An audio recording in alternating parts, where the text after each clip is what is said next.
Light, camera, rolling, music. Hi అండి, Srinivas Sai screens banner మీద P Surekha గారి నిర్మాతగా ఫీల్ గుడ్ చిత్రాల దర్శకుడు ఆర్ఆర్ మదన్ దర్శకత్వంలో మన యువ కథానాయకుడు ఆది అందాల బొమ్మ ఆదా శర్మ కాంబినేషన్లో ఈరోజు మన ముందుకు వచ్చిన విభిన్నమైన చిత్రం garam. Adi as usual action, dance, anni rakudastadu and very handsome. Hope this is going to be a biggest blockbuster. ఎవరు సార్ మీరు? నేను ఎలియన్ని, గ్రహాంతరవాసిని. సినిమా పేరు పీకే, అమెరికాని యాక్ట్ చేసాడు. మరి గరం కథ చెప్పాలంటే వరాలు మన హీరో ఆది, అలాగే రవి కృష్ణ చైతన్య, వీళ్ళిద్దరూ ఒకే ఊళ్ళో పక్క ఇళ్ళు. చిన్నప్పటి నుంచి మన వరాల క్యారెక్టర్ ఏంటంటే బాగా జొలాగి తిరుగుతుంటాడు, అల్లరిసరిగా తిరుగుతుంటాడు, అల్లరి చేస్తుంటాడు. కానీ ఈ రవి క్యారెక్టర్ శ్రద్ధగా చదువుకుంటూ ఉంటాడు. దాంతో రవిని ఉద్దేశించి వాళ్ళ ఉండట్లేదు అని చెప్పేసి మన వరాల తల్లిదండ్రులు మన హీరోని తిడుతుంటారు. అలాగే రవి తల్లిదండ్రులు కూడా వరాలనే తిడుతుంటారు. దాంతో ఈ రవి మీద బాగా కోపం పెంచుకుంటాడు వరాలు. వీళ్ళు పెరిగి పెద్ద అయిన తర్వాత కూడా ఆడు పెద్ద సాఫ్ట్వేర్ ఇంజనీర్ అయిపోతాడు, మనోడు ఇంకా ఊళ్ళో జొలాగి ఉండిపోతాడు. అప్పుడు కూడా మనోడిని తిడుతుంటారు అని ఉద్దేశించి. దాంతో రవి పెద్ద శత్రువు అయిపోతాడు మన వరాలకి. లైఫ్లో ఏదైనా సాధించుకుని తిరిగి వస్తానని చెప్పి సిటీకి బయలుదేరి వెళ్తాడు వరాలు మన హీరో. అక్కడికి వెళ్ళిన తర్వాత మీరా అని ఒక అమ్మాయి పరిచయం అయితే ఆ అమ్మాయిని వెంటనే ప్రేమించేస్తాడు, ప్రేమ కథ నడుపుతూ ఉంటాడు. అనుకోకుండా తన ఫ్రెండ్కి యాక్సిడెంట్ అయితే హాస్పిటల్లో జాయిన్ చేస్తాడు. అదే హాస్పిటల్లో ఈ రవి ఎవరైతే శత్రువుగా భావిస్తున్నాడో చిన్నప్పటి నుంచి అతను అపస్మారక స్థితిలో కనపడతాడు. దాంతో షాక్ అవుతాడు మన హీరో. అదే టైంలో ఆ రవి మీద వేరే ఒక గ్రూప్ ఒక ముఠ వచ్చి అటాక్ చేస్తుంది. ఆ అటాక్ నుంచి అతను రక్షిస్తాడు మన హీరో. అప్పుడు ఒక చిన్న పాయింట్ ఓపెన్ చేస్తాడు మన హీరో, నేను వచ్చింది లైఫ్లో ఏదో సాధిద్దామని కాదు, ఈ రవిగాడి కోసమే అని. దాంతో కథలో ట్విస్ట్ ఏర్పడుతుంది.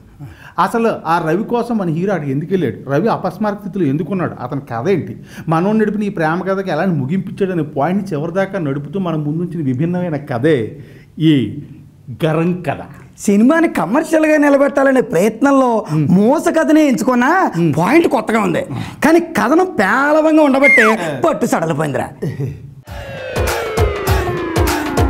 చూడు బాబు, పొగ తాగటం ఆరోగ్యానికి హానికరం. అందుకే కదండి బయటకు ఒకేస్తున్నాను. అన్నం పెట్టలేదని అమ్మని, హాల్ టికెట్ ఇవ్వలేదని కన్నతండ్రిని మార్చేస్తారా? కొడుకంటే నా కొడుకురా, మీలా దొంగ నా కొడుకు కాదు. ఇక ఈ సినిమాలో నటినట్టు గురించి చెప్పాలంటే ముందు చెప్పుకోవాల్సింది మన యువ కథానాయకుడు ఆది. మనోడు మంచి పెర్ఫార్మర్, కానీ ఈ సినిమాలో మాస్ హీరోగా నిలబడాలనే తాపత్రయం ఎక్కువ కనిపించింది. నిలబడతాడే ఖచ్చితంగానే. ఆ తర్వాత హీరోయిన్ ఆదా శర్మ, ఓకే. అరే ఆ తర్వాత మన సీనియర్ నరేష్ గారు, అలాగే తనిఖీల భరణి, ఇద్దరు సీనియర్సే కదా. ఆ తర్వాత మన కబీర్ సింగ్, సత్యప్రకాష్, వాళ్ళ బాని వాళ్ళదే. మన పోసాని కృష్ణమురళి, జయప్రకాష్ రెడ్డి గారు, వీళ్ళ మార్క్ పెర్ఫార్మెన్స్ చేయలే. మరి బ్రహ్మానందం గారు నవ్వించడానికి ప్రయత్నించారు. మరి శకలక్ శంకర్, మధునందన్ నవ్వించారు. మరి కృష్ణ చైతన్య, నాజర్ గారు, అలాగే సుప్రీత్, తర్వాత సుమన్ శెట్టి, శ్రీలక్ష్మి గారు, వినయ్ ప్రసాద్, మన కట్కం పృథ్వీ, ఇలాంటి హేమహేమిలు నటీనటులందరూ నటించారు. వాళ్ళందరూ కూడా వాళ్ళ పాత్రలకు న్యాయం చేసినా ఉన్నంతలో ఖడ్గం పృథ్వీ బాగా నవ్వించారు. కరెక్టే. చూడు బాబాయ్, ఏడిపోస్తే ఏడ్చేయి, ప్రేమిస్తే చెప్పేయి, కోపం వస్తే అతనే పోసాన్, మీ అందరికి ఉద్యోగాలు ఇచ్చే ఆసాన్. ఇన్ఫోసిస్ లో కావాలా, విప్రోలో కావాలా, సత్యం మహేంద్రలో కావాలా? ఇంతకీ మేము అక్కడ ఏం చేయాలి సార్? ఇక ఈ సినిమా సాంకేతిక నిపుణుల గురించి చెప్పాలంటే ముందు చెప్పుకోవాల్సిన శ్రీనివాస్ గారు అందించిన కథా మాటలు. కథలో పాయింట్ కొత్తదే. ఇక మాటల విషయానికి వస్తే ఈ వాట్సాప్ లో, ఫేస్బుక్ లో ఎన్నో సార్లు హల్చల్ చేసిన జోకులు అన్నింటినీ మళ్ళీ మనకు తిరిగి చూపించినట్టుంది. కానీ కొన్ని ఫీల్ గుడ్ సన్నివేశాల్లో ఆయన రాసిన మాటలు మాత్రం హార్ట్ టచింగ్ గా ఉన్నాయి. ఆ తర్వాత కార్తీక్ శ్రీనివాస్ అందించిన ఎడిటింగ్ ఏమన్నా కొంచెం కత్తిరియాలి కదండి. అరే మన సురేందర్ రెడ్డి గారు అందించిన సినిమాటోగ్రఫీ బాగుంది. అగత్సి అందించిన మ్యూజిక్ కొంచెం ట్యూన్స్ ఆకట్టుకున్నా. ఆ తర్వాత మన పి సురేఖ గారి చిత్ర నిర్మాణంలో బాగున్నాయి. ఫైనల్ గా కెప్టెన్, స్క్రీన్ ప్లే దర్శకత్వం ఆర్ఆర్ మదన్. రే ఫీల్ గుడ్ చిత్రాల కథకుడిగా, ఫీల్ గుడ్ చిత్రాల దర్శకుడిగా మనకు తెలిసిన మదన్ గారు ఈసారి గరం అనే టైటిల్ తో మన ముందుకు వస్తున్నారు ఏమిటని ఆశ్చర్యంగా చూసిన ప్రేక్షకుడికి ఈ కథతో మదన్ గారు మన ముందుకు వచ్చారా అని ఆశ్చర్యాన్ని అయితే ఆయన కలిగించారా. కథ మాట ఎలా ఉన్నా కనీసం కథనంలో ఆయన మార్కు చూపించుంటే ఇది పూర్తిగా మదన్ గారి సినిమాగా కాకపోయినా కనీసం ప్రేక్షకులు పెట్టుకున్న అంచనాల్ని కొంతవరకు అయినా అందుకుని ఉండేవారు.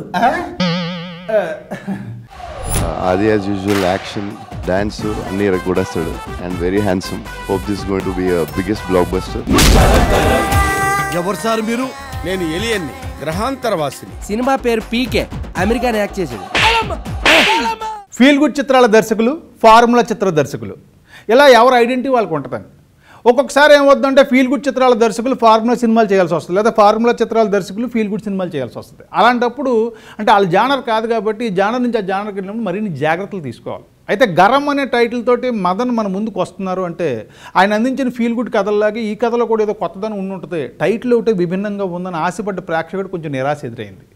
అయితే ఒక్కొక్కసారి ఏమవుద్దంటే తన జానర్ కానీ జానర్లోకి వచ్చినా సరే అంటే ప్రేక్షకుల అంచనాలు ఎక్కువగా ఉంటాయి, వీళ్ళు రూపొందించే విధానంలో ఎక్కడో చిన్న చిన్న లోపాలు ఉంటాయి, అందువల్ల కొన్ని మిస్ఫేర్లు జరుగుతూ ఉంటాయి. మిస్ఫేర్ జరిగినా కూడా కథా కథనాల్లో కొత్తదనం ఉన్నా లేకపోయినా ప్రయత్నం మంచి చేసినప్పుడు ఖచ్చితంగా వాళ్ళు మన అందరం కూడా అభినందించాలి. ఎందుకంటే మంచి టెక్నీషియన్లు మంచి నటినట్లు కలిస్తే మరో మంచి సినిమా ఖచ్చితంగా మన ముందుకు వస్తుంది. అలాంటి ప్రయత్నమే మళ్ళీ ఈ టీం అంతా కలిసి చేయాలని, మన ముందుకు మంచి సినిమాతో రావాలని కోరుకుంటూ మన ఆదికి మదన్కి ఆల్ ది బెస్ట్ చెప్తూ నేను సెలవు తీసుకుంటున్నానండి. నగరంలో విడుదలైన మిగతా సినిమాలు అంటూ చూసి నెక్స్ట్ వీక్ చెప్తాను. అప్పుడు దాకా మన ఆది మదన్ మనం కలిసి అందించిన ఈ గరం చూసి మీరు ఎంజాయ్ చేస్తూ ఉండండి. ఉంటానండి, మీ అరబాబు. చూడు బాబాయ్, ఏడుపోస్తే ఏడ్చేయి, ప్రేమిస్తే చెప్పేయి, కోపం వస్తే అతనే పోసాన్, మీ అందరికి ఉద్యోగాలు ఇచ్చే ఆసాన్. ఇన్ఫోసిస్ లో కావాలా, విప్రోలో కావాలా, సత్యం మహేంద్రలో కావాలా? ఇంతకీ మేము అక్కడ ఏం చేయాలి సార్? చూడు బాబాయ్, ఏడుపోస్తే ఏడ్చేయి, ప్రేమిస్తే చెప్పేయి, కోపం వస్తే అతనే పోసాన్, మీ అందరికి ఉద్యోగాలు ఇచ్చే ఆసాన్. ఇన్ఫోసిస్ లో కావాలా, విప్రోలో కావాలా, సత్యం మహేంద్రలో కావాలా? ఇంతకీ మేము అక్కడ ఏం చేయాలి సార్?